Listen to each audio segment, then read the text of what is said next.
Bonjour à tous et bienvenue à Catch Club. On se retrouve pour les résultats de SmackDown du 12 juin et non du 12 mai. Je sais pas pourquoi, mais comme vous l'avez remarqué, j'ai toujours l'impression d'être au mois de mai, mais nous sommes bien au mois de juin. Et d'abord, on va commencer avec une petite breaking news. En effet, la WWE vient de poster un message sur ses réseaux il y a quelques heures où elle annonce un gros changement en coulisses. La fédération a annoncé qu'afin d'améliorer le processus créatif, afin de fluidifier le processus créatif pour la télévision, les équipes créatives, donc les scénaristes de Raw et de SmackDown, ont été regroupées. Car actuellement, il y avait une équipe de scénaristes pour Raw et une équipe pour SmackDown.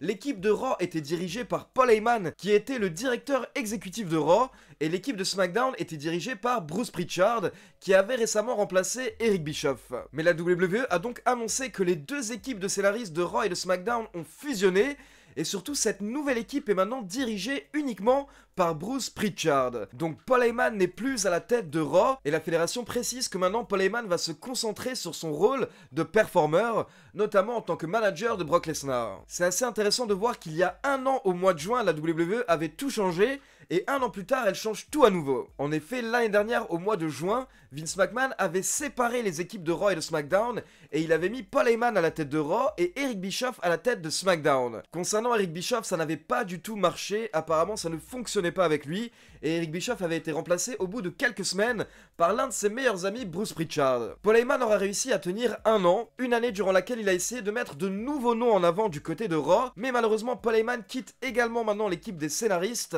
On espère que Bruce Pritchard pourra gérer les deux shows correctement. On passe maintenant au résultat de SmackDown et c'est Renee Young qui nous accueille dans le ring pour la signature du contrat pour le match entre Sheamus et Jeff Hardy à Backlash. Jeff Hardy a fait son entrée tout seul comme un grand, mais par contre Sheamus est venu accompagné. Il était accompagné d'un médecin et de plusieurs membres de la sécurité qui tenaient une espèce de petite chambre, une espèce de petite cellule. Et les membres de la sécurité placent cette petite cellule dans le ring. Très rapidement, Jeff Hardy a accusé Sheamus d'avoir essayé de lui gâcher la vie, et je vais faire une petite critique par rapport au jeu d'acteur de Jeff Hardy, car honnêtement Jeff Hardy devrait être bien plus énervé par rapport à ce qu'a fait Sheamus. Pour rappel, il y a 2 semaines, Sheamus a attaqué Jeff Hardy, il l'a aspergé d'alcool, puis il a volé sa voiture de location et il a foncé dans Elias pour essayer d'organiser un coup monté. Et hier, on avait Jeff Hardy à SmackDown qui était un petit peu en mode « Ouais, Sheamus, c'est vraiment pas cool, t'as essayé de me gâcher la vie, franchement, c'est pas sympa. » Bah non, malheureusement, il aurait fallu que Jeff Hardy soit beaucoup plus énervé, beaucoup plus violent, on va dire, dans ses réponses. Limite, le mec, tu lui tues ses parents, tu lui brûles sa maison, il en a rien à faire.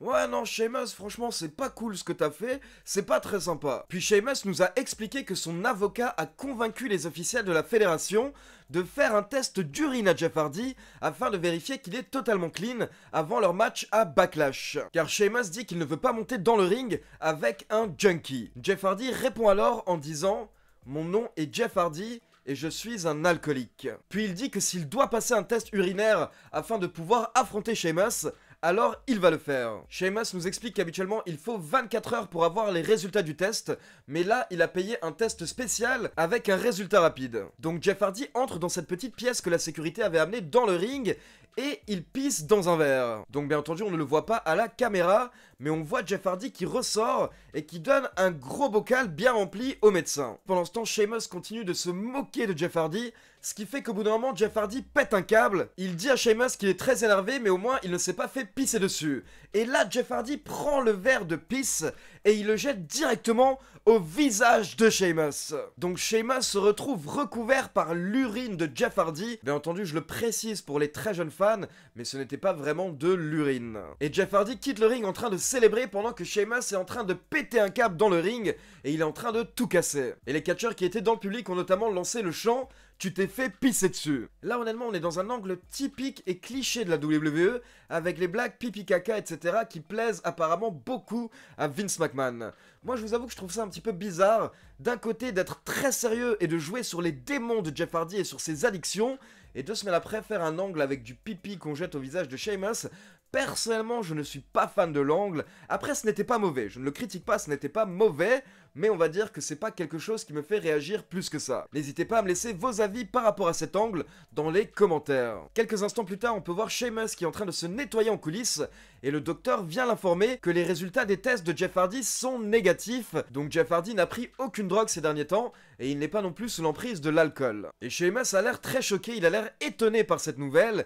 Et encore une fois, il s'énerve. On passe ensuite au premier match de la soirée avec les champions par équipe, le New Day, Big E et Kofi Kingston, qui affrontent Shinsuke Nakamura et Cesaro dans un non-title match. Il faut savoir que lors de leur entrée, les membres du New Day, Big E et Kofi Kingston ont posé un genou à terre et ils ont levé un bras, bien entendu en soutien au mouvement Black Lives Matter. Et encore une fois dans ce match, on a eu quelque chose que la fédération adore faire, c'est-à-dire faire perdre les champions en titre dans un match qui n'est pas pour les titres. En effet, nous avons eu un match d'environ 8 minutes et vers la fin, Kofi Kingston est monté sur la 3ème corde pour porter un cross-body block à Shinsuke Nakamura. Mais Nakamura a légèrement relevé l'un de ses genoux, ce qui fait qu'il a contré le crossbody de Kofi Kingston avec un coup de genou et derrière, il a tout de suite enchaîné avec un petit paquet pour le compte de 3. Donc Cesaro et Shinsuke Nakamura battent les champions en titre de SmackDown et peut-être que grâce à cette victoire, ils auront une chance pour les titres lors d'un prochain show. On passe ensuite en coulisses et on retrouve les Heavy Machinery, Otis et Tucker. Otis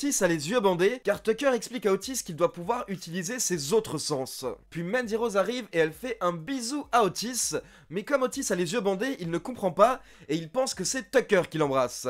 Donc bon, il le remercie pour le soutien, mais il explique que c'est pas vraiment son délire. Puis quand Otis enlève son bandeau, il comprend qu'en fait c'était sa pitch, Mandy Rose. Mandy qui vient ramener la mallette Money in the Bank à Otis. Et justement, Tucker précise que ce soir les Heavy Machinery vont faire équipe avec Braun Strowman et il encourage Otis à encaisser la mallette après leur match si jamais il a une opportunité. On voit que Otis est en train d'y réfléchir et d'un coup on entend plein de bruit et on peut voir que quelques mètres plus loin, Sheamus et Jeff Hardy sont encore en train de se battre en coulisses. On passe ensuite au second match de la soirée, la finale du tournoi pour le titre intercontinental entre AJ Styles et Daniel Bryan. Je n'ai qu'une chose à dire, c'était du grand art, c'était génialissime. Les deux catcheurs nous ont proposé un vrai match de catch où on peut tout voir. On peut voir le côté striking et le côté un petit peu plus stiff, on peut voir les voltiges, on peut voir les soumissions, on a tout vu hier soir durant ces 38 minutes, énormément de contres bien entendu parce que ces catcheurs se connaissent depuis environ 20 ans, et de la psychologie, de la stratégie, avec AJ Styles qui travaillait sur les jambes de Daniel Bryan, et Daniel Bryan qui travaillait sur le bras de AJ Styles. Pas besoin d'intervention, pas besoin de triche ou quoi que ce soit, hier soir les deux catcheurs ont eu 38 minutes afin de s'exprimer et de nous montrer qu'ils sont des artistes. Donc je vous conseille à tous de jeter un coup d'œil à ce match, car c'est clairement l'un des meilleurs matchs de l'année au niveau de SmackDown et de Raw, et il faut savoir que vers la fin du match, Daniel Bryan voulait porter son running knee, son coup de genou, mais il a été contré par AJ Styles qui lui a porté son Styles Clash. Les deux catcheurs n'avaient quasiment plus d'énergie, mais AJ Styles a réussi à se relever et à porter le phénoménal forearm pour la victoire. Donc AJ Styles remporte la finale du tournoi et il devient nouveau champion intercontinental. Renee Young monte sur le ring tout de suite après le match pour avoir une petite interview du nouveau champion. Elle demande à AJ Styles ce que ça fait d'enfin devenir champion intercontinental, car pour info c'est la première fois qu'AJ Styles remporte ce titre. Et AJ Styles nous explique qu'il est le meilleur champion de la WWE et qu'il est tout simplement phénoménal. Tous les catcheurs qui étaient dans le public ont applaudi AJ Styles,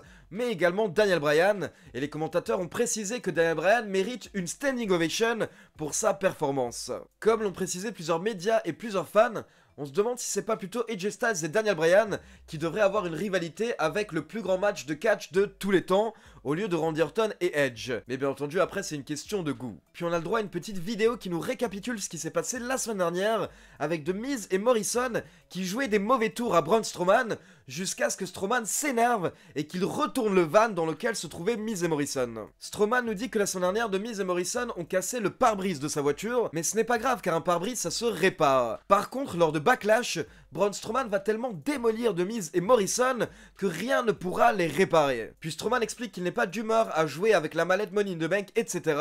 Mais il est prêt à démolir Heavy Machinery si Otis essaye d'encaisser ce soir. Puis on retourne dans l'arène et on peut voir qu'il y a des ballons et de la décoration partout, et les commentateurs précisent qu'apparemment c'est pour une célébration pour Bayley et Sasha Banks. Les deux catcheuses font leur entrée et bien entendu elles fêtent énormément pendant que le public les hue. Bayley explique qu'elle a battu tout le monde et qu'elle est la championne la plus dominante de la WWE, mais elle n'est pas seule car en plus elle a sa meilleure amie Sasha Banks. Et Banks nous rappelle qu'elle avait annoncé leur victoire car elles sont des leaders et non des menteuses. Puis d'un coup Bayley, qui est vraiment en mode lèche-cul, nous dit qu'elle a écrit un poème pour Sasha Banks. Mais les deux catcheuses ont été interrompues par Alexa Bliss et Nikki Cross, les anciennes championnes par équipe de la WWE. Alexa Bliss nous dit qu'elle n'a aucun problème avec la petite fête, avec la célébration. Par contre, ces histoires de poèmes, etc., ça c'est beaucoup trop, c'est n'importe quoi.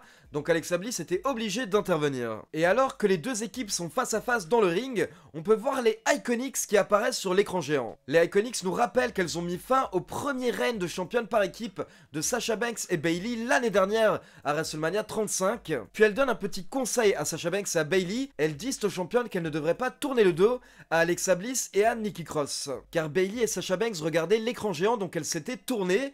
Et là, elles se font attaquer par Alexa Bliss et Nikki Cross qui prennent l'avantage. Puis on repasse en coulisses et on a le droit à une petite interview de The Miz et Morrison par Kayla Braxton. The Miz et Morrison voulaient nous présenter le clip de leur chanson, mais ils ont été interrompus par l'entrée de Braun Strowman. Mais avant de passer au main event, on a le droit à une petite vidéo qui nous annonce que Matt Riddle va faire ses débuts à SmackDown la semaine prochaine. Je vous avoue qu'une rivalité Matt Riddle contre AJ Styles, par exemple, moi ça me fait déjà rêver. Puis on passe au main event de la soirée avec Braun Strowman, Otis et Tucker contre The Miz, Morrison et Dolph Ziggler. Et il faut savoir qu'au bout de quelques minutes, on a pu voir King Corbin qui apparaît sur l'écran géant. King Corbin demande au caméraman de le suivre et il va parler à Mandy Rose en coulisses.